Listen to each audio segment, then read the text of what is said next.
진정한 여행은 새로운 풍경을 찾는 데 있는 게 아니라 새로운 눈을 갖게 되는 데 있다. 마르셀 프루스트가 말했습니다. 내가 골몰에 있던 좁은 세계에서 벗어나 넓고 놀라운 바깥 세계에 대한 감수성을 회복하는 것. 이것이 여행의 참된. 예. 일단 지겹다 이제 보는 것도. 그러니까. 너무 자주 봐.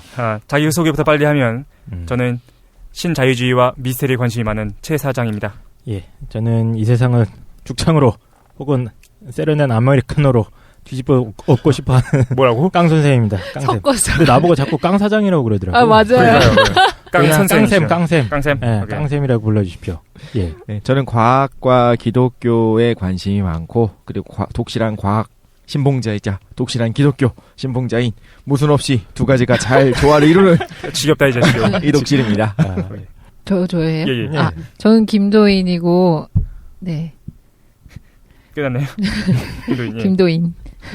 뭐야? 취미는? 김도인. 취미는 도닦기. 예. 특기는? 그리고 이거 뭐 개인적으로 명상이나 상담 문의하신 분들이 있는데 원하면 해줄 수는 있어. 근데 면허가 없어야지. 그렇죠. 미안. 이제 반말하고 반말해 이제는. 나 깨달았다 이거죠. 미쳤구만 그냥 다들. 일단은 자기소개 끝났으니까 네. 저희가 카페랑 페이스북을 가지고 있습니다. 정말 많은 분들이 오셔가지고 너무 감사드리는데 카페는 네이버 카페 그리고 페이스북 그 지대너비앗이라고 치시거나 아니면 JDNY라고 치시면은 접속할 수 있으시니까 많이 찾아와 주시기 바랍니다. 네. 저희 네 사람 다 평생 이렇게 관심을 받아본 적이 없어서 그러니까 약간 지금 당혹스러운데 그러니까 예, 그죠. 다 친구가 없는 사람들이라서요. 예. 사회관계가 이렇게 넓은 적이 없었어. 네. 좋아 온라인 친구들 오프라인 없으니까 여기서 이제 멈춰야 될 것 같아. 더 이상 안 돼. 알겠습니다. 전 시간에 이제 저희 그 카페랑 그 댓글로 많은 분들이 의견 남겨주셨는데 네. 저희 뭐 특별한 거 있었나요? 철학편이 인기가 굉장히 좋던데요. 네, 맞아. 그죠? 네. 우리가 걱정 많이 했는데 지루할 것 같아서. 네네. 그래서 많은 분들이 관심 가져주셔가지고 뭐야 끝이야? 뭐 아까 쉴 때는 뭐 우리 잘하느니 뭐 장난 아니더니 뭐. 그리고 축하할 일인데 옵션 공장님께서 예 맞습니다. 네 등나와셨습니다. 와. 짝짝짝짝짝. Congratulation. 죄송합니다. 저희 청취자분이시죠? 네네. 예. 댓글로 남겨주셨더라고요. 아이디 옵션 공장님께서. 네네. 그래서 저희가 미국에 계신다고 그러셨던 것 같은데. 아니 옵션 공장님은 미국에 계신 게 아니고요. 다른 분인가요? 네네, 다른 분. 죄송합니다. 옵션 공장님이 그 옵션 공자 아이디가 뭐냐고 질의드렸더니 네. 옵션이 그 학군장교 나오셨는데 오하나둘이 왜 옵션인지 모르겠는데 오하나둘을 빨리 하면 옵션이 된대. 아무래도 안 되는데. 그러니까 아무래도 안 되는데.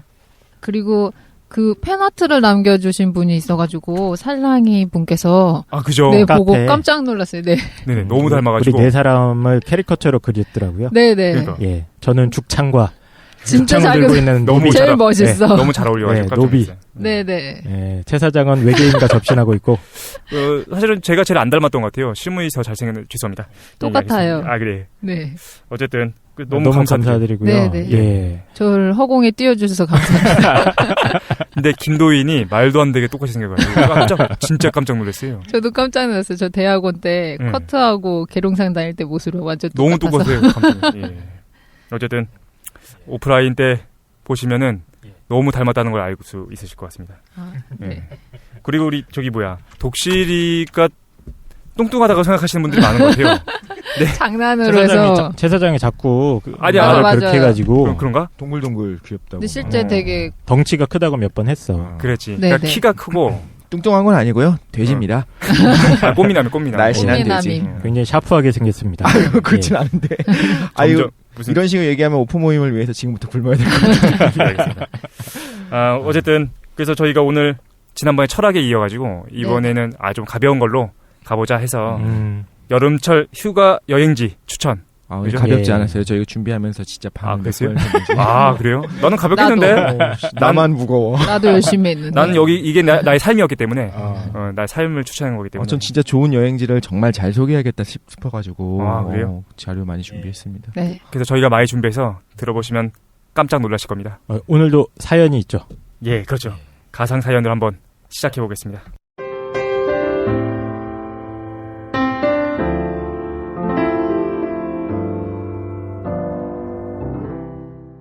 안녕하세요. 하지 마. 회사에 입사한 지 1년차가 된 평범한 직장인입니다. 아침부터 밤까지 매일 반복되는 업무를 처리하다 보면 문득 이국적인 세계로 훌쩍 떠나고 싶다는 생각이 들어요. 파리지행이 되어 루브르를 걷는다거나 프라하의 야경을 배경으로 달콤한 와인을 마신다거나 크크크크 생각만 해도 벌써 여행을 떠난 것만 같네요. 조금 있으면 기다리던 여름 휴가가 다가오니까 이제 여행 계획을 한번 세워보려는데 직장인으로서 첫 번째 여행인 만큼 특별하고 의미 있는 여행을 해보고 싶어요. 지대너볕이 최고의 여행지를 추천해 주실 거죠? 효자동에서 미스박님께서 보내주셨습니다. 예. 예. 어제도 그렇죠. 우리 이제 여름철도 다가오고 휴가 많이 기다리실 텐데 그래서 저희가 준비했습니다. 그래서 첫 번째로 추천한 여행지는 저희 어디죠? 후쿠시마입니다. 후쿠시마를 저희가 뭐라고요? 추천하고 그죠? 뭐라고요? 잠깐만. 그리고 두 번째로 저희가 추천할 곳이 이제 제가 준비했죠. 51구역. 뭐라고요? 51구역이 근데 뭔지 아무도 모르실 거예요. 미국에 있는 미국 건가요? 51구역. 하와이? 그래서 51구역 이 사람들이 다 미쳤어. 깜짝 놀랄 것입니다. 그다음에 예. 세 번째 우리 다음 회가 될 텐데 다음에 준비되고 있는 게 어디죠? 이스터 섬입니다. 이스터 섬. 예, 모아이 석상으로 유명한. 괜찮죠, 그죠? 이스터 섬. 예. 그리고 마지막으로 이제 김도인이 준비해 주실 곳이 세도나. 세도나. 세도나가 뭐예요? 다 모르실 것 같아요, 그지? 시간 이동을 할 수 있는. 막가자는 거지요, 뭐 그냥. 내게 제일 좋음. 내 여행지가 최고야. 예, 깜짝 놀라실 겁니다. 예. 저희들이 여행지 허접한 뭐 이렇게 놀러 다니고 그러니까. 이런 데를 추천할 만한 능력이 안 됩니다. 저희가 그러니까 놀아본 적도 없고 돈이 그래서 없어. 상상 속의 여행지. 불쌍하다. 윈도우 바탕화면이나 보면서 좋다 이러고 있는. 그래서 저희 진짜 상상 속의 여행지네요. 예. 깜놀할 여행지를 추천하려고 사람들이 했는데 깜짝 놀랄 만한. 그죠. 첫 번째 시간으로 이제 후쿠시마 준비하셨죠. 자세한 내용들을 좀 말씀을 드리고 사실 저희 컨셉 자체는 네. 좀 새로운 곳을 좀 소개를 해보자. 그렇죠. 진짜 여행을 가기보다는 난 진짜 여행지인데? 그거 죽잖아 저거 헬기 뜬다며 헬기. 알았어. 그랬는데 제가 이번에 좀 찾아보면서 뭘 느끼면서 좀 숙연해졌는데 뭐가 있냐면 실제로 많은 분들이 가는 거예요. 한국 분들이. 일본 분들 말고. 후쿠시마를요? 네, 후쿠시마를. 그 엔화가 떨어져서 그런 거 아니에요? 그래도 일본 관광을 간다고 하더라도 뭐 그런 얘기를 하잖아요. 뭐 후쿠오카 쪽이나 아니면 뭐 오사카나 거기까진 괜찮은데 출입이 가능해? 그러니까 출입 금지된 부분들이 있는데 그 경기까지 가는 거예요. 아니 여기 청취자분들이 지금 설마 하실 텐데 후쿠시마는 약 2년 전에 그러니까, 원자로가 폭발해서 방사능이 대량으로 유출된 그 지역을 말하는 겁니다. 지금. 그런데 거기를 지금 가는 분이 계시다는 거죠. 네네. 그거를 검색해보서 깜짝 놀랐어요. 가는 방법을 명색의 여행지 소개니까 직접 해야겠다 해갖고 검색을 해봤는데 가는 방법이랑 기차편이랑 다 알아보려고. 이번에 독실이를 저희가 보내도록 하겠습니다. 근데 진짜 갔다 오신 분들이 있는 거예요. 예. 그래서 한편은 그러니까 처음에 제목만 보고서 어떻게 생각을 했냐면 무슨 이게 관심을 받고 싶나? 아니면 좀 뭐 약간 중이병인가? 이런 식으로 생각을 했는데 그런데 그렇지 않더라고요. 어떤 분이 거기 갔다 오면서 제가 되게 좀 숙연해진 부분이 뭐가 있었냐면 뭐라고 쓰셨냐면 이 얘기를 했어요. 원자력 발전으로 인해서 혜택을 본 거는 모든 사람 아니냐. 물론 여기서 이제 일본이지만 일본 국민들이지만 아무튼 간에 온 인류가 같은 혜택을 보고 있는데 지금 거기서 지금 자원봉사는 아니죠. 돈 받고 일을 하는 거지만 그 뒤처리 지금 하고 계신 분들 사진을 보고서 왜 그 위험은 리스크는 저 사람들이 다 뒤집어 써야 되는가. 우리가 모두 다 혜택을 보는데 그래서 되게 억울하다는 생각이 들었대요. 그게 그럼 안타깝다. 지금도 거기서 지금 뒤처리 하시는 분들 그럼요. 지금도 하고 있죠. 현재 진행형입니다. 진짜로요? 후쿠시마는요. 그럼요. 사실 이거 후쿠시마를 잘 아시는 분도 관심 있어서 보시는 분이 계신데 사실은 그 뉴스에도 안 나오니까 이게 뭐 끝난 건지 뭐 어떻게 된 건지 알 수가 없어가지고 현재 진행형입니다. 그리고 일본 정부가 완벽하게 통제를 하고 있고 언론이나 그 주요 정보들을 그렇죠. 예. 그리고 그거에 대해서 이제 제대로 되지 않은, 그러니까 허가받지 않은 정보를 인터넷에 올리면 또 처벌받고. 진짜? 일본에서. 예. 그 오염물질이 지금도 나오고 있는 건가요? 그럼요. 지금도 아래로 이제. 근데 그게 언론 통제를 하고 있기 때문에 명확하게는 알려지지 않지만 지하수 쪽 있는 데까지, 그러니까 당연히 해수로 유출은 있고 지하수까지도 갈 가능성이 높다. 지금도 바닷물을 계속 보내고 방류하고 있잖아요.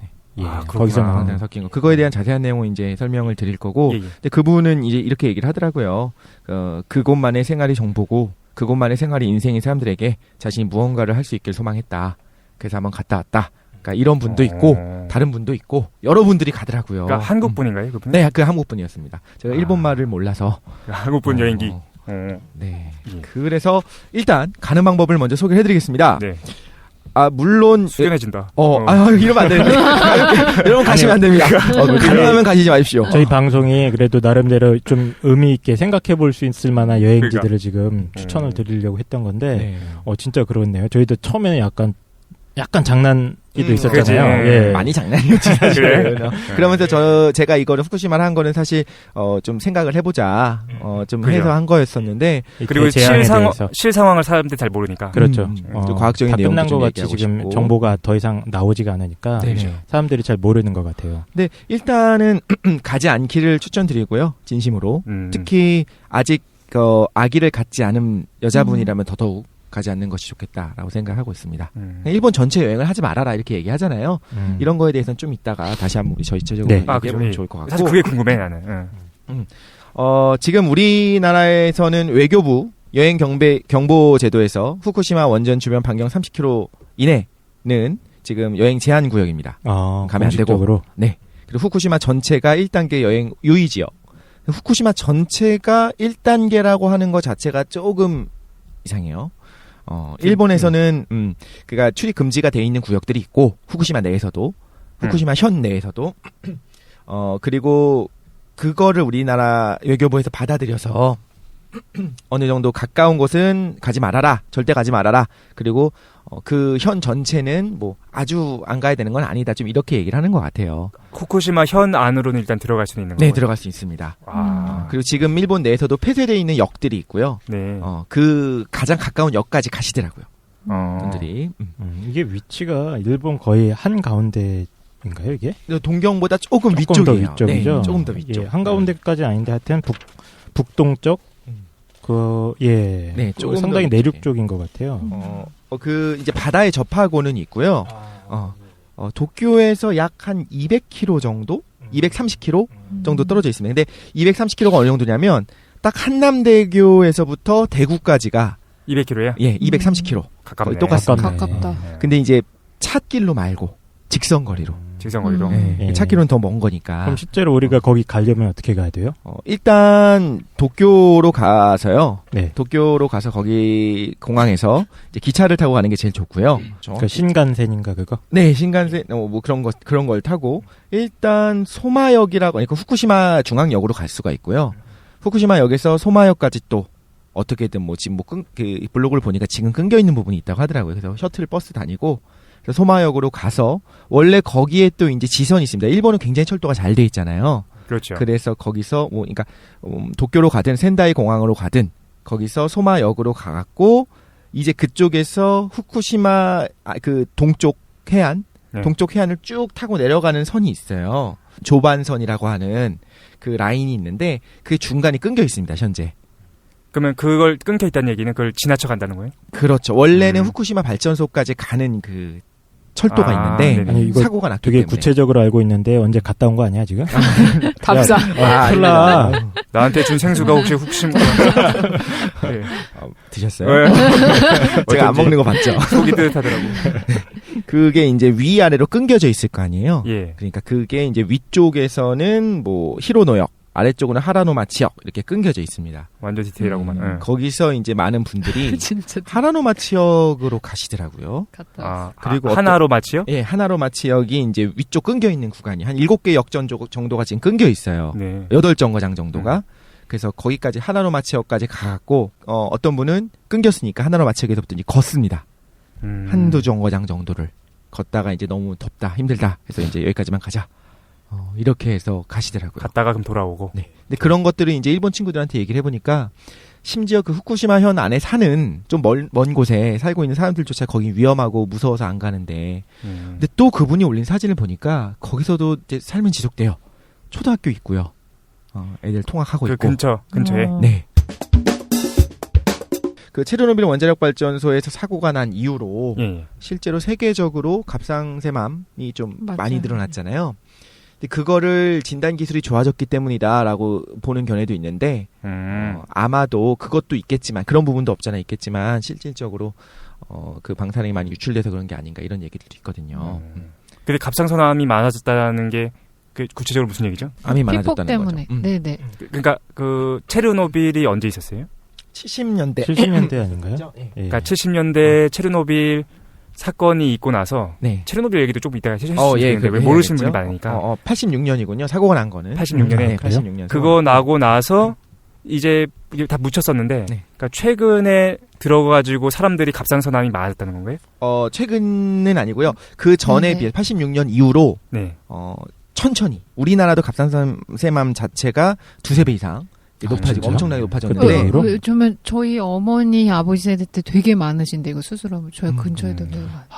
그러니까 그거는 진짜 이게 네네. 이게 심각한 문제구나. 근데 그게 두 가지 견해가 있다는 거죠. 네. 그게 진단 기술이 좋아져서. 그지 어. 진단 기술 때문에 많아진 것뿐이다라고 어. 보는 사람들도 있고 흔히 말하기로 갑상선암은 선암이에요. 그러니까 물론 그것도 선암? 이제 조심히 얘기해야 된다는데 선암이 뭐냐면 그러니까 걸려도 죽지 네네. 않는 경우가 많은 치명적이지 않은 경우가 많은. 그러니까 어. 일례로 암보험을 봐도 음. 어떤 암을 걸리면 뭐 1억 보장을 해주고 막 그런 보험들이 그런 암들이 있잖아요. 네네. 갑상선암은 300 정도밖에 아. 보장을 안 해주는. 그러니까 네네. 흔히 걸릴 수 있는 암이고 걸려도 잘 죽지 않는다. 물론 치명적일 수도 있죠. 근데 그렇고. 뭐가 있냐면 갑상선 호르몬 자체가 요오드로 이루어져 있어요. 맞아요. 요오드라고 하는 네. 이제 이름 바뀌었습니다. 아이오딘으로 이루어져 있는데 네. 이거 들으셨을 거예요. 체르노빌 아니 이번에 후쿠시마 사고 일어난 이후에 뭐 김 판매량이 급증했다 이거 들어보신 적 있죠? 그 당시에. 요오드 판매량이 늘어나는 요오드 거죠. 아이오딘. 그 아이오딘 그 안전한 아이오딘을 섭취하지 못하는 사람들이 그럼 김이라도 먹자. 왜냐하면 해초류에 많이 들어있으니까 이런 얘기를 했었었는데 방사성 요오드가 실제로 굉장히 많이 나타나거든요. 체르노빌 사고 이후에도 방사성 요오드가 공기 중으로 많이 쏟아져 나왔을 거고. 근데 궁금한 게 그러면은 그 요오드가 들어있는 해조류나 네. 요오드를 직접적으로 먹으면은 네. 방사능 피폭이 안 된다는 거예요? 이걸 설명해 드릴게요. 우리 갑상선 호르몬의 성분이 아이오딘입니다. 그런데 만약에 아이오딘을 충분히 섭취를 못하고 있었어, 평소에. 네. 그럼 우리 몸은 뭐 하냐면 요오드라고 할게요. 요오드가 들어오자마자 호르몬을 만들려고 막 준비를 하고 있는 상황이었어. 아, 몸이 알아요, 그거? 그럼요. 호르몬이 모자르면 더 만들어야 되고, 과잉하면 좀 줄이게 되거든요. 네네. 근데 모자라갖고, 안 그래도 요오드만 들어오면 만들어야지 하고 있는 상황에서, 만약에 방사성 요오드가 딱 들어왔다. 그러면 그 방사성 요오드를 가지고 호르몬을 만들겠죠. 그러면 걔가 몸 안에서 계속 있을 거 아니에요. 네. 근데 만약에 한 24시간 전에 충분한 양의 일반적인 방사성이 아닌 괜찮은 요오드를 먼저 섭취했다. 그럼 평소에 만약에 모자랐다고 하더라도 그거로 다 만들어버리겠죠. 호르몬을. 그러고 나면은 방사성 요오드가 들어와도 난 이제 충분하니까 하고 뭐 하루 이틀 정도면 이제 오줌으로 다 빠져나갑니다. 그러니까 자동차로 치면은 나쁜 기름을 넣기 전에 좋은 기름으로 밀리 만땅을 그렇죠. 채워놓는 만땅을 거구나. 채워놓는 적절하다. 거죠. 네, 예. 그렇습니다. 비유의 신이 비유의 신. 진짜 비유 어떻게 짱이야. 잘해요? 정확합니다. 예. 어. 그래서 이제 방사성 요오드가 실제로 그래서 그러니까, 갑상선암 인구가 늘어난 건 사실이다. 그렇죠. 그때 그 사건 이후로. 네네. 그거를 어떻게 볼 것인가에 대해서는 여러 가지 견해는 있지만 약간 좀 보수적인 판단하는 게 좋지 않은가 싶은 생각이 들고. 이거가 그 인과관계가 확실하게 인과관계가 있다라고 판명되면은 그러면은 러시아가 우리한테 보상을 해야 되는 거네. 실제로 일본에서 굉장히 막 그 러시아 쪽으로 뭐 소송 같은 거 걸고 그러지 않았었나요? 그래요? 그랬었던 것 같은데 제가 저희가 이제 완전하게 사실관계를 조사를 못하고 요거는 뭐 일본에서 모르는 난리를 쳤었어요. 근데 이런 얘기가 있었습니다. 일본에서는 그때 체르노빌 사고가 났을 때 엄청나게 난리를 쳐놓고서 자기네가 이번 이렇게 됐는데 이제는 이제 좀 이렇게 전 세계적인 민폐를 끼치고 있지 않냐. 그렇죠. 근데 이걸 먼저 설명을 드려야 될 것 같아요. 일단 사고에 대해서 아주 디테일한 내용은 말고 간략하게 설명을 드리기 대충 위해서 좀 설명을 해주십시오. 예. 원자력이라고 하는 게 뭔지부터 좀 간단하게 원자력. 네네. 오케이. 일단 원자라고 하는 게 뭔지 다 아실 거예요. 저희가 이제 또 과학하면서 또 했었으니까. 원자 뭐지? 뭐 원자, 수소, 아톰. 산소, 질소, 뭐 그런 것들, 탄소 이런 걸로 이루어져 있잖아요. 네. 쪼개고 쪼갰을 때 더 이상 쪼개지지 않는 입자들, 그 원자라고 하는데. 근데 질문이 하나 있는데 그 원자 모형을 갖다가 고등학교 시간에 보면 막 만들잖아요. 기억나나? 동그란 그지. 이것들이 중간에 뭐가 핵이 있고 그 주변에 전자가 몇 개가 돌고 있다. 네네, 맞습니다. 이거 하잖아요. 네. 그게 사진으로 찍혀요? 안 찍히는데요. 그죠. 그 가정이죠, 그냥. 이거 어떻게 얘기하지? 가정이라고 얘기하기는 조금. 닐스 보어라는 사람의 모형 아니에요? 그래, 그렇죠. 요새 고등학교 가보면은 모형도 있어요. 그래서 원자 핵 개 있고 주변에 전자가 몇 개 붙어 있고 그러니까 약간 육각형 모양으로 막 이렇게 모형도 만들어 놓더라고. 근데 그게 진짜로 우리가 육안으로 식별이 된 건지 그게. 육안으로 볼 수 없고요. 없죠. 보이지 않고요. 게다가 보지도 전자가 그 동그란 게 아닌 거잖아. 그쵸, 실제로. 진짜? 예. 힘 아니야 힘? 아 그래요? 그냥 그걸 어떻게 설명을 드릴까? 아, 언제 그냥 나중에 한번 다뤄보죠. 물질에 대해서 우리. 그러니까 지금은 그냥 구름같이 퍼져 있는 모형이다. 그 오비탈 모형으로 지금 설명을 합니다. 근데 일단은 오비탈? 예, 오비탈. 오비탈? 그냥 구형이라고 생각을 할게요. 그럼 원자의 종류가 굉장히 많은데 그중에 굉장히 큰 원자들이 있어요. 우라늄. 우리 유명한 크다는 의미 뭐예요? 원자 자체가 큽니다. 뚱뚱해? 네, 양성자도 많고 중성자도 그만해. 굉장히 많아요. 아, 그렇다는 원자의 거야. 구성 물질이 많은데 그중에 독실이 뜨끔해서 그렇구나. 뭐야 지금? 아니야. 살 빼러 간다 오늘 지금. 굉장히 커다란 원자들이 있어요. 예. 근데 원자들이 너무 크게 되면은 비대하니까 무겁잖아요. 네, 그럼 질량 어떻게 자체가 되냐면 큰 거구나. 네네. 예. 그런 이게 대표적인 게 눈으로 우라늄. 지금 보고 있는 것 같아. 오케이, 하자. 큰 원자들로 이루어진 독실입니다. 예. 우라늄이라든가 뭐 라돈도 좀 얘기를 할 필요가 있는데 우라늄 같은 것들이 자연적으로 있어요. 그게 자연적으로 붕괴하다 보면 나타나는 것이 라돈입니다. 근데 독실이가 그게 이제 1억 년 후에 반감기가 되는 이렇게 방사되는 겁니까? 죄송합니다. 네. 예. 네. 그게 지하실에 이제 라돈 같은 게 모인다고도 이야기를 하고 혹은 그래서 이제 천연가스 안에 라돈이 항상 필연적으로 있을 수밖에 없어요. 네. 우리 지구 안쪽에 우라늄이 꽤 원래 있기 때문에 방사능 물질 자체가 자연 상태에 있잖아요. 그렇죠. 예. 예. 그 중에 코리아는 하나가 그렇지만. 또 라돈이 굉장히 위험한데 라돈이 천연가스에 섞여 있어요. 음. 예. 그래서 이런 얘기 하잖아요. 요리사에 폐암이 많다. 들어본 적 있으세요? 아니요, 처음 들었어요. 처음 들었어요. 네. 천연가스를 사용하는 경우에는 그 안에 필연적으로 라돈이 섞여 있게 되고 요리사들은 항상 그걸 사용하잖아요. LNG를. 아. 도시가스. 흔히 말하는 도시가스. 그러다 보면 라돈에 노출될 가능성이 높아져서 폐암 비율이 굉장히 높다. 진짜 그런 게 있구나. 그래서 예. 요즘 또 뭐 전기레인지 이런 것들이 또 아, 유행하고 아. 있는 가스 쓰지 말라고. 그래서 환기도 좀 많이 시켜야 된다. 라돈으로만 검색하면 많이 나오는데 예, 그런 것들입니다. 그런 게 원자가 너무 크게 되면 어떤 일이 벌어지냐면 저절로 쪼개져요. 너무 무거우니까. 예. 근데 그게 일정 확률로 존재합니다. 확률로 쪼개져요. 쪼개질 수도 있고 쪼개지지 않을 수도 있어. 근데 누가 툭 하고 건드리면 쪼개지기도 하고 아무도 안 건드려도 쪼개지기도 합니다. 그런데 이제 크래커 같은 거 과자 우리가 두 개 탁 쪼개면 파편이 탁 튀잖아요. 그렇지. 그런 식으로 원자가 쪼개지는 과정에서 파편이 생기는데 그 중성자 같은 파편이 생기는데 그 파편이 또 옆에 있는 원자를 칠 수가 있어요. 그럼 뚱뚱한 놈 한 놈이 우연하게 딱 깨집니다. 그러면서 파편이 튀어나와가지고 옆에 있는 또 뚱뚱한 놈을 쳐. 그럼 걔가 또 쪼개져. 그러면서 또 파편이 옆에 있는 걸 치고 이렇게 연쇄 반응이 일어나게 되고요. 아 그게 당구 같은. 핵폭탄이구나 그게. 지금 이런 걸 뭐라고 합니까? 좀 우라늄 뭐 이런 네네. 방사성 네, 원소들이 방사성 원소들이 그 자체로 굉장히 무겁기 때문에 네. 스스로 쪼개지려고 붕괴한다고 합니다. 그러죠. 네. 쪼개지는 거죠. 네. 그런 성격이 있고 네. 그게 자연 상태에서도 계속 일어난다. 일어나죠. 천천히 네. 일어나는데 그게 되게 오랜 시간 그게 있잖아요. 너 고등학교 때 배운 거 같은데. 반감기 같은 거. 반감기 반감기. 뭐 이래가지고. 저절로 붕괴하기도 하고 그게 뭐 반으로 될 때까지 걸리는 시간이 이제 반감기라고 합니다. 어떤 건 몇천 년, 어떤 건 뭐 수백억 년 걸리기도 하고 그렇습니다. 근데 우라늄 같은 경우에 그러니까 인공적으로 튀어나온 중성자가 옆에 있는 우라늄을 건드려서 걔도 쪼개지고 계속 이렇게 연쇄 반응을 일으키게 되거든요. 그런 과정에서 열이 발생합니다. 쪼개질 때마다 열이 생기거든요. 그게 이제 핵분열이 되는 거고요. 원자폭탄 원리가 굉장히 쉬워요, 사실. 그러니까 히로시마에 떨어졌었던 그 원자탄이 어떻게 된 거냐면 그게 이제 연쇄 반응을 일으키기에 조금 모자른 우라늄 두 덩어리가 있어요. 그걸 그냥 한 덩어리로 합치기만 하면 그냥 터져버립니다. 그게 원자탄의 원리예요. 그래요. 그거를 이제 소량을 사용해갖고, 그러니까 원자폭탄보다는 소량을 사용해갖고 사용한 것이 사실 원자력 발전입니다. 원자력 발전 자체가 그러니까 어떤 위험성이냐. 물론 폭발하지는 않아요. 폭발할 정도의 임계 질량을 가지지도 않고 그렇게 농축을 시키지도 않습니다. 그러니까 원자탄에 쓰이는 거는 뭐 90% 이상 농축을 시킨다면 이런 연료봉으로 사용하는 건 3% 혹은 30% 내외 정도이기 때문에 절대 핵폭탄은 안 돼요. 그렇구만. 핵폭탄 정도 이루어지지 않아요. 근데 또 아이러니한 게 사실 차라리 핵폭탄이 깨끗합니다. 왜요? 핵폭탄이 터져버릴 때는 재가 별로 안 남아요. 근데 이렇게 생각하면 될 것 같아요. 그러니까 팍 하고 터져버릴 때는 그냥 깨끗하게 다 날려버리고 잔해가 별로 안 남는데 좀 지저분하게 타는 경우에 숯불 같은 계속 거구만. 이거는. 그렇죠. 숯불 같이. 천천히 그런 거야? 예. 그래서 원자력 발전이 더 오히려 지저분합니다. 그러니까 LPG 가스 같은 거 펑 터지면 아무것도 네. 안 남잖아요. 그렇죠. 예. 숯불 같은 거 이렇게 가져와가지고 막 이렇게 불 떼고 나면은 그거 그럼 딱 막 치워야 연기가 되고 엄청나게 막 난리 나잖아요. 나잖아. 그런 예, 얘기구만. 그런 셈입니다. 현재로.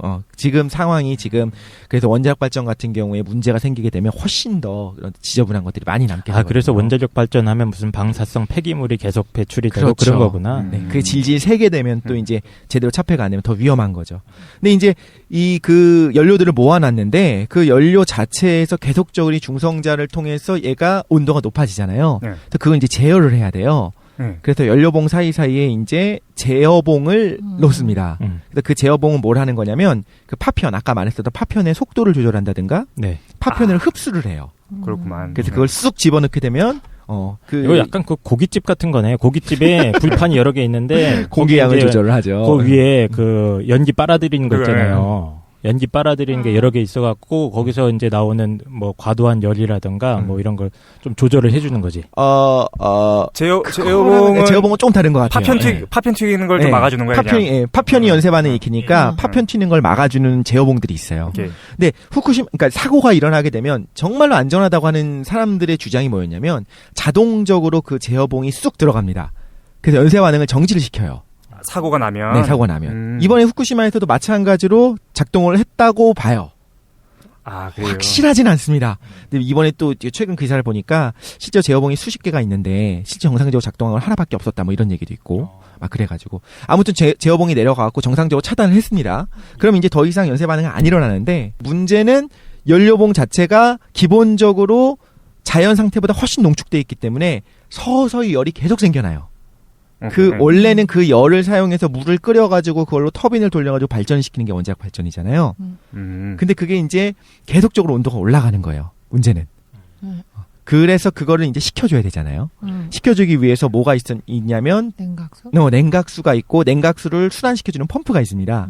자, 여기서 이제 문제가 생깁니다. 후쿠시마 때 어떤 일이 났냐면 쓰나미가 일어났는데 쓰나미가 일어날 수가 있다는 걸 일본에서는 알고 있잖아요. 그래서 쓰나미 방호벽을 5.7m짜리를 세워놨었어요. 근데 실제로 그 쓰나미의 어디까지는 15m짜리 혹은 13m짜리 쓰나미가 왔어요. 그때 엄청난 지진이 있었잖아요. 그렇죠. 예. 그래서 이거는 확률상으로 5.7m 정도 방호벽을 하면 상관이 이 정도면 침수되지 않을 거다라고 생각을 했는데 15m짜리, 14m짜리 이런 쓰나미가 있었던 거예요. 그래가지고 지하실이 다 물에 잠겨버렸어. 그래서 그때 일단 자기 스스로 너무 온도가 높아지는 걸 막기 위해서 이게 냉각수를 순환시켜주는 펌프가 고장이 나버립니다. 펌프가 고장난 게 아닌가? 그 정전도 되잖아요. 네, 정전이 돼. 예. 일단 첫 번째로 정전이 되고, 정전이 되면 이제 비상용 발전기를 돌려가지고 그거를 펌프를 계속 돌려줘갖고 계속적으로 냉각을 시켜야 되거든요. 그거는 영구적으로 계속 해야 돼요, 무조건. 발전소를 폐쇄를 하더라도 냉각수는 계속 돌려줘야 됩니다. 그러니까 불판이 너무 뜨거워지면은 네. 이게 터질 수가 있으니까. 네, 가만히 놔둬도 계속. 계속 이제 물을 돌려가지고 네. 온도를 다운시켜주는. 그쵸. 그게 필요한 거죠. 그건 영구적으로 해야 됩니다. 그게 그 과정에서 전력이 필요한 거고. 그렇죠. 물을 돌려야 되니까. 근데 쓰나미로 예. 전력이 끊기고 비상용 발전기도 그 쓰나미에 물에 잠겨가지고 그게 고장이 나버립니다. 아이고. 정전이 돼버린 거예요. 그렇죠. 그런데 이제 온도가 계속 올라가요. 이제 그 핵폭탄처럼 빵하고 터지는 건 아닌데 문제는 노심의 온도가 너무너무 올라가요. 1300도, 1500도 이렇게 올라갈 수가 있어요. 그러니까 일단 방사성 물질이 밖으로 빠져나오지 않기 위해서 굉장히 이제 몇 중의 차폐막들이 있잖아요. 네. 그 차폐막이 1000몇 도가 돼버리니까 물이 엄청나게 다 냉각수가 다 끓여버리고 끓어가지고 그 안에 수증기가 가득 찬 상태에서 온도가 너무 높으면 물이 스스로 분열을 해요. 물이 스스로 끊어져요. 그래가지고 수산소와 수소로 나눠져 버리거든요.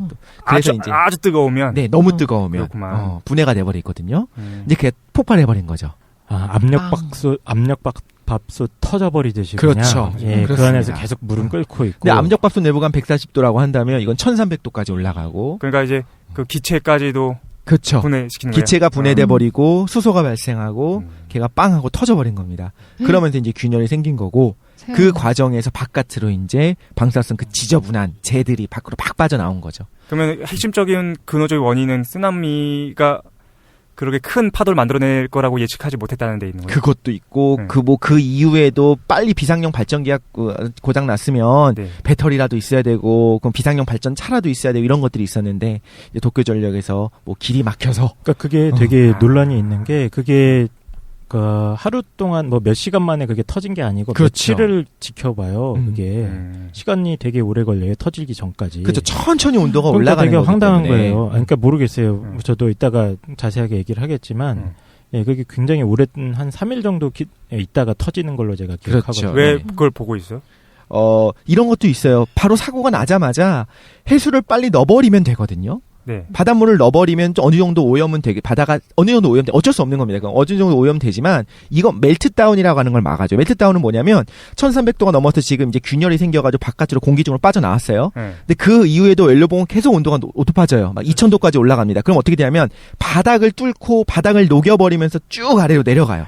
아, 너무 뜨거우니까. 그럼 너무 뜨거우니까 바닥을 다 땅을 녹여버리는 거예요. 아. 그래서 뭐 지하수까지 오염될 수도 있고 그때 되면 이제 통제가 불가능하잖아요. 그럼 그거 어디까지가? 해까지 멘탈 그게 멘틀까지 갈 까지가? 수도 있다라고 이야기를 하죠. 와. 그거는 막아야 되는 거예요. 왜냐하면 그때부터는 우리의 일단 위험한 건 모아놔야 되거든요. 그래야 어느 정도 관리도 하고 지하수를 투입해갖고 어느 정도 뭐 이거를 하는데 근데 이것도 이제 좀 되게 짜증나는 게 들으면 이제 여러분도 열받으실 건데 해수를 집어넣게 되면은 그 발전소는 폐기해야 돼요. 그렇겠네. 그치 소금물이 소금이니까. 들어가니까 그게 아까웠던 거야. 도쿄전력은. 아, 어떻게든 정말로? 이렇게 될 줄 몰랐던 거지. 그러니까 이게 지금 냉각수가 더 이상 전력이 마비가 돼가지고 네. 안 도니까 네, 너무 온도가 올라가서 폭발하는데 그렇죠. 폭발할 그때- 수도, 예, 그렇죠. 그때 사실은 그 전에, 바닷물을 끌어와가지고 부어버리면 되잖아. 그렇죠. 근데 소금물이라 망가질 예. 거야. 그럼 망가져. 부어버리면 되는 근데 건데 도쿄전력 생각에서는 자기네들이 잘 복구하면 이거 살릴 수 있을 것 같아. 그게 몇백억짜리인데 그렇지. 하나에 그렇지, 몇백억짜리인데. 모르겠어요. 근데 그렇게 추정을 많이 분석을 하더라고요. 그게 저도 예. 확실하게 결정이 된 건가요? 아니면 그럴 수도 있다 추정? 어떤 게요? 그 도쿄전력이 대처에 대해서. 해수를 넣지 않은 거. 그렇죠. 그 맞아요. 아, 확실한 거. 여러 전문가들이 바로 이거는 그냥 해수를 부어가지고 그치, 이건 폐쇄를 시켜야 된다 원전을. 그렇게 전문가들이 얘기했고 외국에도 그렇게 얘기를 많이 하는데 근데 그 뭐 도쿄전력은 내 전력 간섭하지 마라. 우리 사기업이다. 우리 같은 경우는 정말? 수백억 이렇게 들여가지고 이렇게 할 수 없잖아요. 그러니까 사실 이런 거지. 이제 와서 생각해보면 당연히 하겠죠. 그 사람들도. 근데 그때 몰랐던 거야. 막을 통제할 수 있을 거라 걸로 생각한 생각한 거지. 거구나. 그쵸. 아. 그래서 하지 않았고. 어떻게든 해보려고는 했겠죠. 자기들도. 근데 그게 막 세계 여기저기에서도 도와주겠다, 뭐 로봇 보내주겠다 했는데도 불구하고 돈 필요 없다. 우리가 알아서 하겠다. 일본 정부도 같이 그냥 알아서 하겠다. 할 수 있을 것 같아. 그렇죠. 할 수 있을 것 같고 또 누군가 부끄러운 그렇게 보고 했겠지. 거거든. 그렇잖아요. 사고가 났는데 사실 경미한 사고였다고 생각을 해볼게요. 음. 경미한 사고인데도 불구하고 세계 여기저기에서 위험하다고 그래. 그럼 도와주세요. 이렇게 얘기하는 것도 쪽팔린 일이거든. 걔네 입장에서는. 그래가지고 아무튼 간에 결론적으로는 균열이 생기고 바닥에도 균열이 생기고 지금도 해수로 계속적으로 방사능 물질이 유출되고 있고 그리고 그 총량이 체르노빌 사고 때와 맞먹을 정도의 방사성 물질들이 뿜어져 나왔고 지금도 뿜어져 나오고 있습니다. 근데 궁금한 게 네. 그 방사성 물질이 나오면은 그걸 몸에 맞으면 왜 안 좋은 거예요? 그것도 이걸 해야 될까요? 방사성 물질에 노출되게 되면 어떻게 되는가에 대해서 이제 정확하게 알고 있지 않은 분들도 되게 많은 것 같아요. 그렇죠. 요즘에 보니까 뭐 내부 피폭, 외부 피폭 막 얘기하는데. 야, 근데 우리 그 여행지 추천인데 너무 슬픔하게. 흥미진진하다. 그러니까. 예, 그냥 이렇게 생각하면 될 것 같아요. 이제 방사성은 세 가지 종류가 있습니다. 그래서 뭐 알파 입자, 베타 입자, 감마 입자 이렇게 하는데 굉장히 고에너지의 그 빛이 나오거나 전자가 나온다고 생각하시면 될 것 같아요. 에너지가 굉장히 높은 거의 빛의 속도에 가까운 전자가 튀어나오거나 어디서? 아까 그 방사성 물질에서 아까 말한 그 것처럼 물질에서. 예, 우라늄을 예를 들면 딱 쪼갤 때 파편이 튄다고 했죠. 예. 그 파편이 굉장히 빨라요. 빛의 속도의 99.99% 정도의 엄청나게 빠른 입자가 튀어나오고 그게 튀어나오는 경우도 있고 아니면은 굉장히 에너지가 커다란 그 전자기파가 발생하는 경우도 있고 뭐 알파 입자라고 하는 헬륨 원자 핵이 발생하는 경우도 있는데 걔가 이거예요. 그러니까 내부 피폭이 위험하다고 하잖아요. 구분 좀 해주세요. 외부 피폭, 내부 피폭. 외부 피폭은 그냥 밖에 묻는 거고요. 내부 피폭은 식품 같은 걸 통해서 우리 몸속에 들어가는 내 거예요. 옆에 뭐 우라늄 같은 게 있어. 네. 그럼 내 그래서- 피부에 묻었다. 네. 그러면 걔가 이제 내 피부에 묻은 우라늄이 계속적으로 크래커니까 천천히 쪼개지면서 쪼개죠. 그러니까 연쇄 반응은 안 일으키겠죠. 당연히. 그런데 계속 쪼개지면서 파편을 쏘는데 그 파편이 빛의 속도에 가까운 전자야. 그러니까 우리의 세포가 파괴가 됩니다. 근데 문제는 세포 자체가 살짝 파괴돼서 화상 입는 것까지 괜찮아요. 그 정도는 괜찮아. 네. 근데 문제는 DNA 자체를 변형시켜요. DNA가 맛이 간다. 그 우리의 DNA가 뭐냐면 우리 몸의 설계도입니다. 그렇지요. 그리고 피부 같은 경우에는 계속적으로 리뉴얼이 되고 있거든요. 그러니까 피부가 겉에 우리가 때가 나온다고 하죠. 각질이 떨어지고 내부에서 계속적으로 피부가 재생이 되잖아요. 그럼 재생이 될 거면 뭘 알고 재생을 해야 될 거 아니야. 설계도가 있어야 재생을 하잖아요. 그죠. 그죠? 그 설계도 자체를 바꿔버려요. 근데 그게 궁금했던 게 그 내용은 알고 있었는데 네. 그러면은 그 부분 잘라내면 되나요? 팔에 묻었다. 그럼 팔을 빨리 잘라내면 되는 건가? 보통 피부에 묻었는데 피부를 잘라내지는 않고요. 외부 피부의 경우는 빨리 씻습니다. 막 솔로 씻어. 온몸을 문지르고. 그러면 이렇게 닦여내는 닦여 내려가죠. 군대에서도 이런 거 하잖아. 화학물질 묻으면 막 이렇게 씻으라고 하잖아요. 비눗물이랑 이런 거. 다 그렇지, 머리카락 다 빡빡 밀고 그 다음에 솔로 막 빡빡 문대면은 외부 피폭은 어느 정도 돼요. 물론 이제 시간을 두고 이미 망가진 세포가 있을 거고 네. 그 망가진 세포는 오히려 더 이상 재생을 못하면 괜찮아요. 괜찮습니다. 걔가 자기 문제는 복제를 암이 시작하면. 돼요. 그렇죠. 암이 돼버리는 좀비가 된 경우가 거구나. 많다는 거죠. 그런데 이제 내부 피폭은 더 문제가 되는 게 뭐가 있냐면 내부 피폭이라면 결국엔 뭘 말하는 거냐면 음식을 통해서 섭취하는 거예요. 그럼 그 방사성 물질이 근육이나 뼈나 아까 말한 것처럼 갑상선 호르몬을 구성하는 거예요.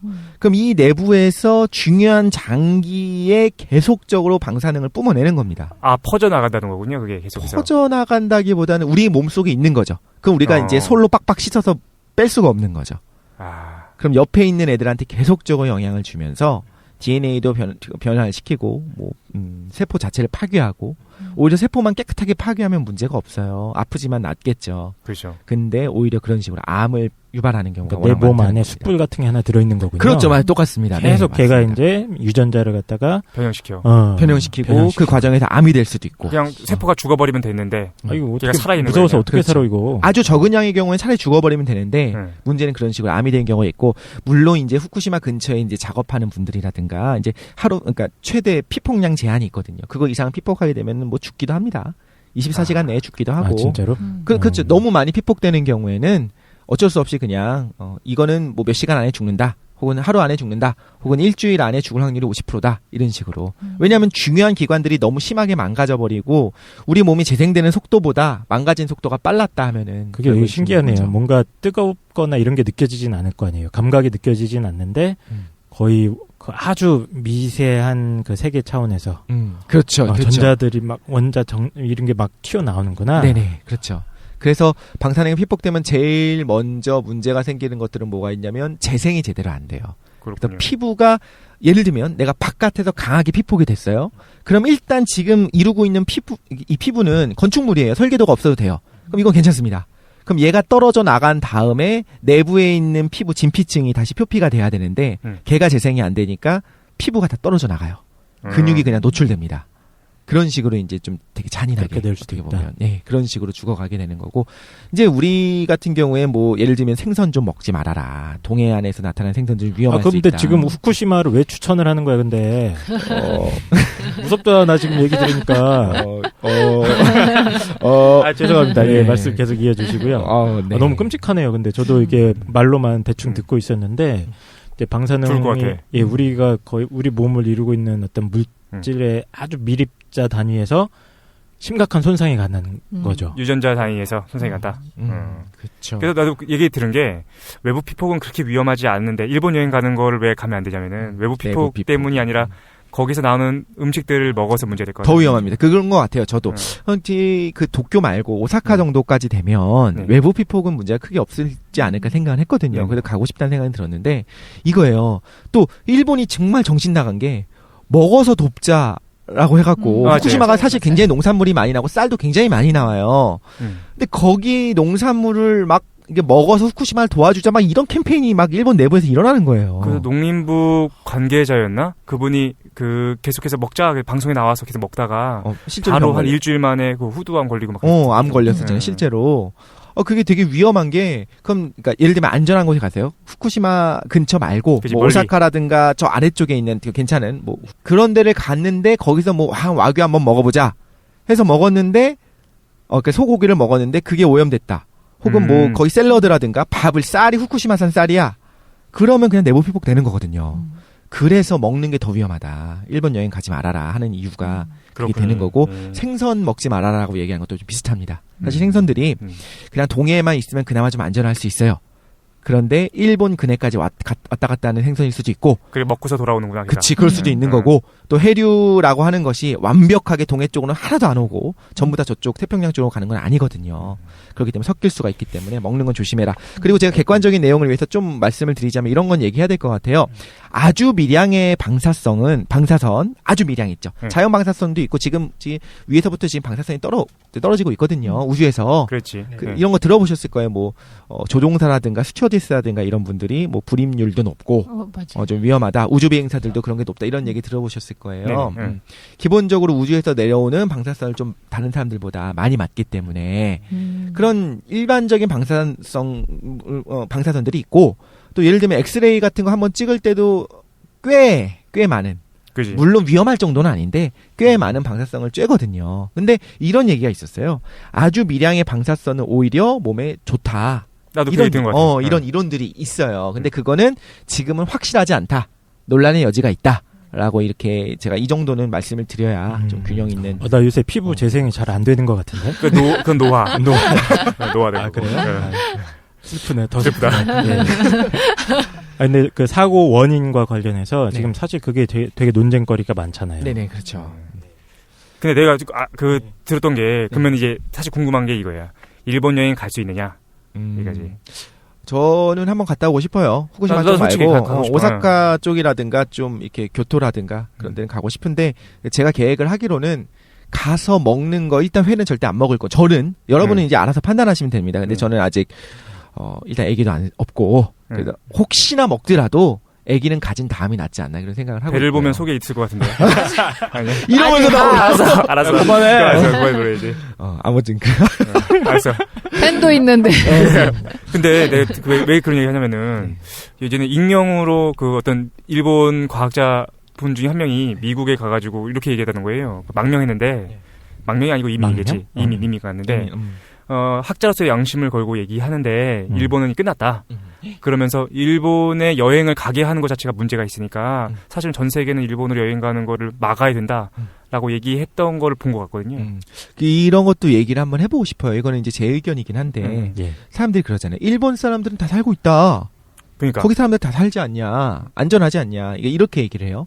외국 사람들은 한국, 남한 안전한가, 서울 안전한가, 북한이랑 바로 전쟁 나는 거 아닌가 하는데 한국 사람들은 되게 안전한 줄 알고 있지 않냐, 안전하다고 생각하지 않냐, 그죠. 실상은 그것처럼 우리도 일본 가면 뭐 죽을 것처럼 생각하고 있는데 실제 일본 사람들 다 살고 있지 않냐, 안전하다는 거에다 반증이다 이렇게 생각할 수도 있다 이렇게 얘기하는 분들도 있더라고요. 그렇죠, 그렇게 들었어요. 근데 개인적으로는 이렇게 생각해요. 저는 보수적인 판단을 내는 게 맞다고 생각합니다. 실제로 언론 통제라는 건 일어나고 있고 역사적으로 봐도 언론 통제가 굉장히 많이 있었었고 체르노빌 때도 실제로 체르노빌 사고가 난 다음에 소련에서 그걸 숨겼어요. 숨겼는데 그 낙진들 있죠. 그 방사성 물질들이 스웨덴으로 가서 떨어졌어요. 스웨덴에 떨어지니까 이게 무슨 소리냐 도대체 스웨덴 사람들이 갑자기 방사성 수치가 급증을 한 거야. 이게 뭐냐 해갖고 소련 니네가 한 거지? 니네가 뭐 사고 났었지. 근데 소련이 끝까지 숨기려고 했어요 그거를. 우리 아니다 막 이런 식으로 숨기려고 했었었는데 이제 뽀록이 났거든요. 그게 며칠 동안 숨겼어요 처음에는. 36시간 이상 숨겼어요. 뭐 거기 뭐 소련은 그런 거 많았잖아요. 뭐 도시 하나가 사라져버리고 막 이런 게 있었잖아요. 아무튼 그랬었던 걸 생각해 보면. 그리고 방사능 물질의 위험이라고 하는 게 바로 즉각적으로 나타나지 않거든요. 10년, 20년이 될 수 있는 거고 그 후에 나타날 수 있는 거고 특별히 이제 아직 아기를 갖지 않은 경우에는 내 자식의 자녀의 어떤 그 기형할 확률도 높여줄 수 있다라는 걸 생각해 보면 좀 보수적으로 판단하는 게 좋지 않을까. 일본 여행을 가더라도 그러니까 먹는 건 최대한 싸움이잖아요. 확률이잖아요. 그렇죠. 확률의 게임입니다. 랜덤하게 이게 이 방사성 물질이 나의 어느 부위에 어떤 유전자를 건드느냐. 그지 모르니까. 그렇죠. 이게 말 수가 없잖아. 그렇죠. 확률의 문제입니다. 확률의 문제고 그럼 이렇게 얘기하기도 해요. 그게 무서우면 지금 바깥에 나가면 죽을 확률 있지 않냐. 그렇잖아요. 버스 타면 버스가 아니지 그냥 일반적으로 사고 날 확률 있지 않냐. 그럼 집안에 아무것도 안 하고 있어야 되는데 문제는 아파트도 무너져 내려. 뭐 이런 식으로 얘기를 한단 말이죠. 화장실에서 비누만 밟고 자빠져도 큰일 나잖아요. 그렇죠. 비누도 하면 안 돼. 사용하면 안 돼. 근데 이제 지속적으로 사실 거기 노출돼 있으면은 위험할 수 있다. 그런 기독적으로 노출되는 일본 사람들은 정말 위험한 것이 맞고요. 한국 사람이 그냥 굳이 거기에 갈 필요가 있느냐? 이건 개인의 선택으로 생각합니다. 그렇구만. 난 진짜 못 가겠다. 근데 얘기 듣고 나니까 사실 나도 이번에 가보고 싶었는데 넌 가라. 갔다 오게. 그래서 내가 그 물 떠오겠습니다. 네가 가라고 하지 마. 왜 물? 나와드릴게요. 근데 먹는 거는 조심하시는 게 맞는 것 같아요. 저는 이 사건 보면서 사실 제일 화가 났던 거는, 그러니까 자연재해는 언제든지 일어날 수 있는 거잖아요. 그렇죠. 그리고 인간이 만든 과학기술이라는 것도 불완전할 수밖에 없는 거고. 근데 그런 사건, 사고가 터진 다음에 그 다음에 이 사람들이 대처하는 방식이 너무 맞습니다. 이게 진짜 문제인 것 같아요. 맞습니다. 이 인류의 재앙이 될 수도 있는 원자력 발전이잖아요. 근데 이게 정치적인 걸 딱 배제하고 이야기를 할 때 걔네가 사기업이 된다는 건 위험한 것 같아요. 여기서 드러났어요. 근데 오히려 체르노빌은 공기업이었을 거 아니야. 오히려 제가 국영기업이었죠. 국영기업이었지. 체르노빌과 후쿠시마를 비교했을 때 그 경과들이 이번에 제가 공부를 하면서 쭉 봤거든요. 예. 까놓고 말해서 이렇게 생각할 수 있는 것 같아요. 체르노빌은 사고가 났는데 이 실험하다 사고 났습니다. 무슨 실험이었냐면 이거였어요. 기본적으로 얘네가 지금 뜨거우니까 물을 끓여가지고 터빈을 돌리잖아요. 네. 그럼 원자력 발전소가 정지한 다음에도 잠열이 있으니까 계속 물이 끓을 거 아니에요. 그거로 터빈이 관성으로 돌아가요. 딱 정지한다고 바로 딱 정지하는 게 아니라 자동차도 악셀 페달 딱 놔도 어느 정도 달려가잖아요. 관성으로. 그것처럼 관성으로 터빈이 돌아가지고 전기가 얼마나 공급이 될 것인가 이걸 알아야지만 그러니까 실험 필요한 거잖아요. 단전되기 전에 뭐 예를 들면 한 10분 정도 공급해준다, 1시간 정도 공급해준다 하면 1시간 동안 이제 뭐 어떤 대책을 강구할 수 있으니까 그치. 그 실험을 하다가 뭐 이제 인재가 겹친 거죠. 이런 문제가 생겨가지고 폭발한 건데. 엔지니어가 실수도 있었다 이런 설도 있고. 이제 엔지니어를 위해 변명하자면 엔지니어들은 다 반대했습니다. 이 실험하지 마라. 그러니까 실험을 하기 위해서 안전장치를 꺼야 됐어요. 자동으로 이게 정지하려고 하니까 안전장치 끌라고 하는 거를 하지 마라. 좀 반대한다. 공돌이들은 다 반대를 했는데 저 위에 있는 윗분들이 잠깐 한번 꺼봐. 꺼봐. 이거 해야 돼. 위에 당이 시켰어. 위대한 영도자 동지께서 그렇지, 지금 지켜보고 계시는데. 그러다 이제 빵 사고가 터진 거구나. 네. 그거 지금 얘기하는 거는 체르노빌. 네, 체르노빌. 네. 그런데 그 이후의 대처가 굉장히 저는 보면서 느꼈습니다. 그 보면서 대처하는 것들은 그래도 굉장히 긴급한 거를 생각했고, 왜냐하면 후쿠시마는 이렇게 위험할 줄 몰랐는데 천천히 새어 나와서 일을 크게 벌였다는 생각이 드는가 하면 체르노빌은 한 방에 꽝 하고 터지면서 폭발해서 날아갔어요. 예. 그러니까 물론 더 급박했어요. 사안 자체가. 예. 근데 거기다 굉장히 많은 사람들을 투입했습니다. 그 사람들의 건강은 신경 쓰지도 않고 투입할 정도로 오히려 좀 비인도적일 정도로. 맞아요. 나 그 얘기 들었는데 뒤처리를 해야 되는 사람들을 방호복을 주지도 않고 그냥 뭐 방사성 낙진을 막는 그런 옷도 주지 않고 그냥 소방복 입히고 그냥 들여보내고 이런 식으로 했거든요. 처음에는. 예. 근데 좀 이거 굉장히 좀 조심스럽게 얘기해야 되지만 그냥 우리 외국 사람의 입장으로 볼 때는 그래도 내부적으로 해결하려고 최선을 다해서 했어요. 그래도 오히려 그 뒤처리 과정 자체는 그리고 어떤 투명성이나 이거는 체르노빌 때가 더 훨씬 더 저는 낫다고 봅니다. 근데 이제 사기업으로 넘어갔던 도쿄전력 같은 경우에는 문제가 많았다. 물론 이거는 이제 그 사람들을 위한 변명도 가능은 하죠. 당시엔 그렇게 될 줄 몰랐다라고 이야기할 수 있지만 숨기려고 했고 자기네들 스스로 하려고 했고 어떻게든 살리려고 했고 그러니까 그게 제일 결정적이었던 것 같아요. 그걸 살리고 싶었던 것 같아요. 그치. 이 원자력 발전소가 이거를 폐쇄하는 게 그 결정을 못 내리겠는 거야. 그렇죠. 그리고 그게 정부 소유였다고 하더라도 어느 정도 살리려고 하겠지만 어느 정도 이상이 되면 정부에서는 하다못해 그냥 총리라도 대통령 총리라도 그냥 이거 안 되겠다 이거 폐쇄해라라고 하면 폐쇄할 수 있거든요. 근데 사기업은 그게 아닌 거예요. 외국 모든 나라가 이건 안 된다. 이거 빨리 폐쇄해라. 이거 큰일 날 수도 있다라고 하는데 큰일 날 수도 있다지 큰일 난다가 아니거든요. 그러니까 거기서 최종적인 판단을 내리는데 걔네들은 끝까지 살리려고 하다가 이 사단이 난 거예요. 사실 저는 이걸 역사적인 맥락에서도 봤는데 좀 다른 얘기긴 한데 지금 그래서 이게 한국에는 사실은 편서풍의 영향 때문에 큰 영향을 미치지 않고 있는데 사실 태평양이 오염되고 있는 거잖아요. 그렇죠, 맞습니다. 예. 근데 그 방사능 수치가 어디에서 지금 높게 나타나고 있냐면은 미국 서해안에서 높게 나타나고 있거든요. 서해안까지 많이 퍼졌죠 이미.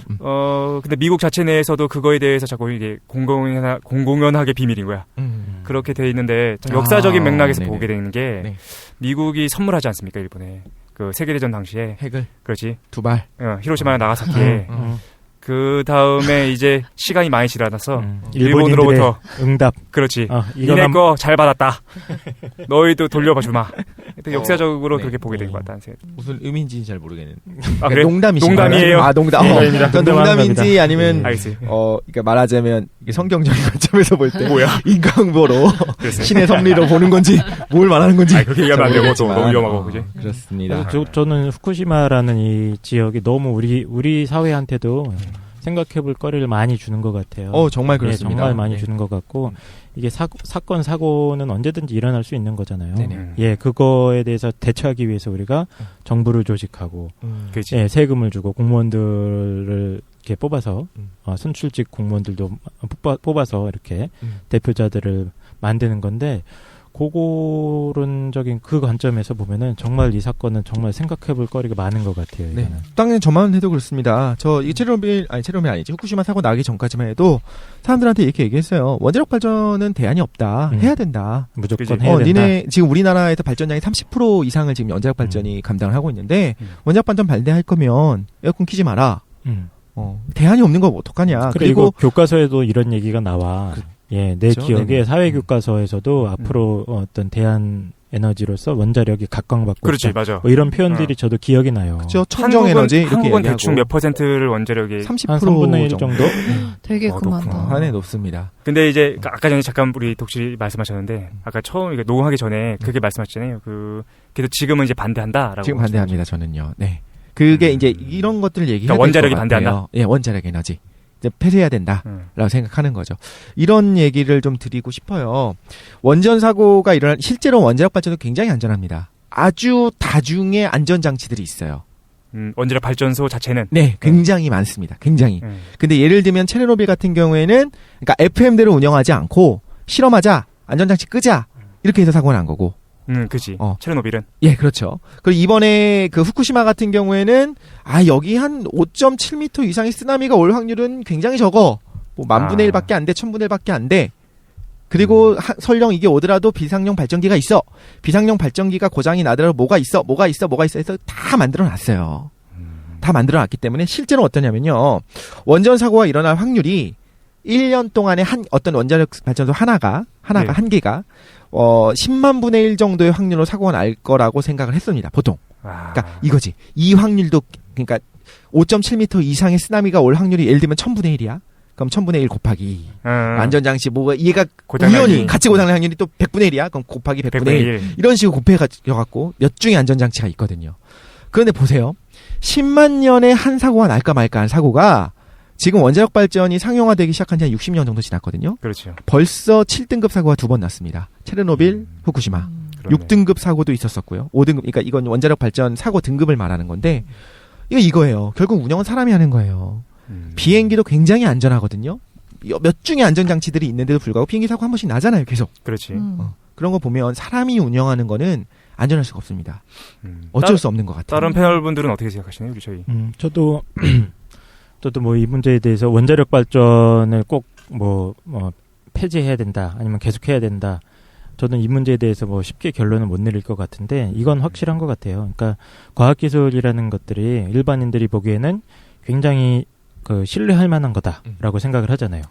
그 대학 교수님들의 연구 박사, 그지? 이런 사람들이 다 달라붙어가지고 우리나라 최고 인재들이 모여가지고 하는 건데. 그거 들어가기도 힘들다며 원자력 연구 그거. 아니요, 당연히 믿을만한 거 아니냐 이렇게 생각을 하는데 이건 조금 경우가 다른 것 같아요. 그러니까 과학기술이 실험실 밖에 실제 현실 사회랑 부딪혔을 때는 실험실 안의 상황이랑은 근본적으로 차이가 있는 것 같아요. 너무너무 큰 것 같아요. 그래서 실험실 안에서는 기본적으로 모든 변인들을 통제를 해서 그 상황에서 이제 상황을 지켜보는 거지만 그 밖에 나오면은 이 통제할 수 있는 변인들이 너무 많아지는 거야. 그러니까 어떤 변수가 있는지도 예측이 안 되고. 그치. 그래서 많은 그 학자들이 이런 문제에 대해서 좀 실험실 밖의 과학기술 이 한계를 인정을 해야 된다. 그리고 과거에는 이제 이 전문 기술자들만 이 의사결정 과정에 참여를 했다면은 그 사람들도 완벽하지 않기 때문에 그리고 그들이 또 책임을 다 질 수가 없잖아요. 사고가 났을 때. 그렇지. 누가 책임질 거야 이거 지금. 그러니까 과학기술의 민주화라고 얘기를 합니다. 그러니까 그런 의사결정 과정에 비록 뭐 시민들이 잘 모르겠지. 잘 모르지만 그 사람들의 관점 어떤 이런 것들도 반영을 해야 된다. 하는 얘기를 좀 깊이 있게 생각을 해봤으면 좋겠어요. 네. 김도희는 어떻게 생각하시나요? 사실상 뭐 원자력을 대체할 수 있을 만한 수단이 없으니까 지금 쓰고 있는 건데 그렇죠. 그 통제 불가능한 거에 대해서 생각해 봐야 될 것 같아요. 네, 그 뭐 사고가 발생했을 때 예를 들어 뭐 인간이 뭐 자동차 사고나 이런 기타 사고들은 어떻게 처리할 수 있는데 이거는 뭔가 사고가 진짜 터졌을 경우에는 통제가 너무 불가능하기 때문에 이거는 뭔가 좀 제한적인 게 필요한 것 같아요. 그렇죠. 그런 것 같아요. 저는 사실 저는 이거 세 분 패널분들께서는 이제 원자력 발전에 대해서 반대하시는데 저는 사실은 말하기 쉽죠. 그러니까 너무 사고가 크고 인재가 크고 어떻게 우리 통제하기 힘드니까 쓰지 말자라고 얘기할 수 있는데 잘 생각해 보면 일본이 원자력 발전을 하게 된 거는 그 뭐죠? 석유 파동인가? 그것 때문이잖아요. 그러니까 석유값이 급증적으로 올라가다 보니까 그걸 원자재 값 전체가 다 올라가는 거예요. 그러니까 경기는 침체하고 물가는 상승하는 그렇죠. 우리 스태그플레이션이라고 하잖아요. 네. 그걸 극복할 수가 없는 거야. 그러면 어떻게 했어야 되냐면은 원재료 값을 낮추기 위해서 원자력 발전소를 선택했을 거고. 근데 우리가 이렇게 생각할 수 있어요. 그러니까 우리나라가 3분의 1이나 쓰는지 몰랐는데 그걸 포기하자라고 얘기하기는 쉽지. 단계적으로. 고리 원전소 오래됐으니까 포기하자. 쉽지만 지금도 전력이 모자르죠. 여름만 그렇지. 되면. 그것도 그렇고. 또 어떤 문제 발생하냐면은 그러면 한국 같은 경우에 석유에 대한 의존도가 높아질 거고. 그렇죠. 전 세계적으로 석유에 대한 의존도가 높아진다면 미국의 그러니까 석유에 대해서 어떤 권력을 갖고 있는 집단들이 있을 거 아니에요. 그쵸. 사실 그 사람들한테 이득이 되는 거고. 그러니까 여러 가지로 복잡한 문제인데 단순히 이번 사고 하나 났다고 해서 그래서 저는 잘못된 거다. 저는 그렇게 생각해요. 근데 이거도 보면은 사고 난 걸 보면 하나하나 까보면 결국엔 시스템은 안전했는데 사람이 문제였다. 라고 얘기할 수 있잖아요. 그래서 근데 결국 운영은 사람이 하잖아요. 그럼 이제 이런 얘기를 하는 거죠. 원전 폐지하면 그건 전력 공급 어떻게 할 거냐? 니네 에어컨 안 틀고 살 거냐? 혹은 에어컨이 문제가 아니라 사실상 산업용 전기. 그래서 뭐든지 오르는 거죠. 전기가 그나마 싸게 우리가 운영할 수 있기 때문에 제조업이나 이런 거에서 우리가 도움을 받을 텐데. 근데 저는 그렇게 생각해요. 그럼 각오해야 된다. 그런 희생이 없으면 감축이 안 되고요. 또 전지구적으로 이거는 희생을 각오해야 됩니다. 왜냐면 우리는 다 줄였어. 근데 중국은 더 늘렸어. 그럼 중국에서 사고 나면 다 우리 쪽으로 오거든요. 편서풍 때문에. 근데 제 주변에 이런 선생님이 있어요. 이거 하나 좀 소개를 드리고 싶어요. 채식주의자 선생님이 있어요. 선생님이에요. 정말 선생님인데 왜 채식주의자냐면은 소가 사료를 먹는데 그 사료의 양이 엄청나잖아요. 근데 그거는 사람도 먹을 수 있는 건데 이제 미국 같은 경우에는 옥수수 같은 거 먹여서 소를 키우는데 그 소가 먹는 사료가 너무 많아. 그래서 옥수수 값이 늘어나. 비싸죠. 그래서 근데 굶는 사람들 있잖아요, 지금. 그러니까. 그러니까 자기가 소를 먹음으로써 누군가는 굶을 거다 생각해서 자기 신념대로 그분은 고기를 안 먹어요. 그지. 근데 저는 사실 먹거든요. 이런 정도 혀의 유혹을 떨어뜨릴 수 없어요. 근데 이런 정도의 희생을 각오하는 그러니까 이 정도 뭐 고기를 먹지 말자 이건 아니지만 저는 그냥 충분히 그거에 대해서 생각하고 있습니다. 그러니까 전력이 부족하겠죠. 펑펑 못 쓰겠죠, 지금처럼은. 근데 어쩔 수 없이 그걸 감내해야 되지 않냐라는 생각이 드는데 이런 생각이 들어요. 어떤 사람들이 이렇게 얘기해요. 전기요금이 2배로 오르는데 그러면 니네 그거 어쩔 수 없냐? 말도 안 되는 소리 하지 마라. 이렇게 비웃는 사람도 있을 수 있을 텐데 이런 생각이 들어요. 먼 훗날에 전기요금이 오르는 게 싫어서 원전을 고집했던 지금 이 시대의 사람들을 우리 후손이 이해하지 못할 수도 있어. 전기요금 2배가 된다고 저 사람들은 원전을 썼대. 야, 미친 거 아니야? 이렇게 생각할 수도 있다고요. 그런 것도 역사적으로 되게 많았잖아요. 예를 들면 뭐 노예제. 옛날에는 당연한 거였죠.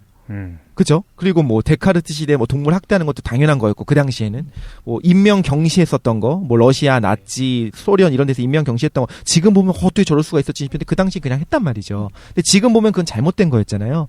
마찬가지로 우리 후손들이 볼 때는 전기요금 좀 오르는 거 아깝다고?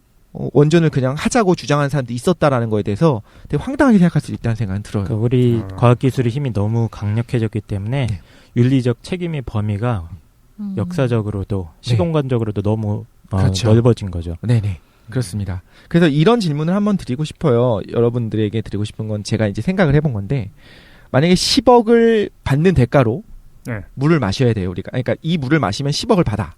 근데 물에 죽을 확률이 얼마라면 마시겠냐? 얼마 이하면 마시겠냐? 10억을 이 물을 마시면 10억을 받을 수 있다면 예를 들면 죽을 확률이 50%면 안 마시겠지. 그렇지요. 근데 1%인 죽을 확률이 1%인 대신에 마시면 10억을 줘. 야, 그럼 마시겠냐? 50%도 한번 해볼까? 10억이면 10억. 복불복 아니야. 죽으면 윤회하면 되고. 다시 생각해보면 0.00001%면은 마실만한 것 같아. 근데 한 1% 정도가 되면 과연 마실 수 있을까? 이런 생각을 해보면 결국에는 이거거든요. 잃으면 모든 걸 잃는 거잖아요. 목숨값을 근데 얘기할 이제 때. 문제는 이 물이 나한테만 위독한 게 아니라 전 지구인들한테도 죽을 수가 있는 거지. 그렇죠. 예. 지금까지 뭐 후쿠시마가 그렇게 전 지구인들을 뭐 멸망시킬 정도의 것은 아닌데 사람이 하는 거니까 모르는 거고 이런 생각도 들어요. 테러도 얼마든지 발생할 수 있는 거다. 그지. 원자력 발전소 물론 보안 철저하다고 하지만 뭐 얼마나 철저하겠어요. 우리나라 같은 경우에 솔직히 남대문 불에 홀라당 탄 거 봐봐. 보면 테러.